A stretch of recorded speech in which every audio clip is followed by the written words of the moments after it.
राष्ट्रवादी काँग्रेसचे सरचिटणीस या ठिकाणी आहेत, तर राजकीय घडामोडीबद्दल तुमचं काय मत आहे सांगा. महाराष्ट्रामध्ये विधानसभेची अटीतटीची निवडणूक झाली आणि या अटीतटीच्या झालेल्या निवडणुकीमध्ये महायुतीला बहुमत मिळालं. महायुतीला बहुमत मिळाल्यानंतर मुख्यमंत्री कोण या संदर्भात संपूर्ण देशामध्ये महाराष्ट्रामध्ये चर्चा आहे आणि याचा मार्ग नरेंद्र मोदी आणि अमित शहा हे काढणारच आहे. मी पाहिलो टी व्हीवर की 2-2-1 असा यांचा कार्यकाळ राहणार आहे.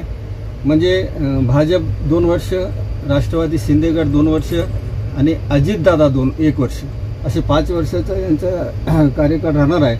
तर मी भारतीय जनता पक्षाच्या नेत्याला, महायुतीच्या नेत्याला अशी विनंती करू शकतो की पहिले 1 वर्ष अजितदादा पवार यांना मुख्यमंत्री करावं. अजितदादा पवार हे सर्वसामान्य माणसाचे नेते आहेत. अजितदादा पवार यांनी ते मुस्लिम समाजाला, अबू कलाम आझाद महामंडळाला 500 कोटी रुपये दिली.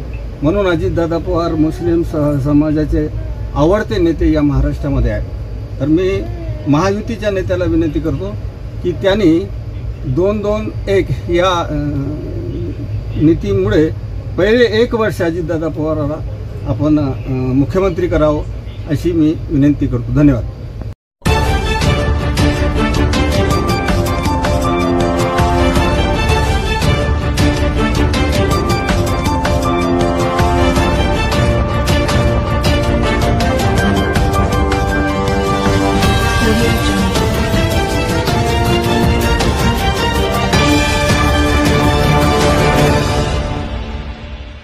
नमस्कार, मी दिनेश मोदोळकर, प्रवक्ता न्यूज लाईव्ह मध्ये आपलं स्वागत.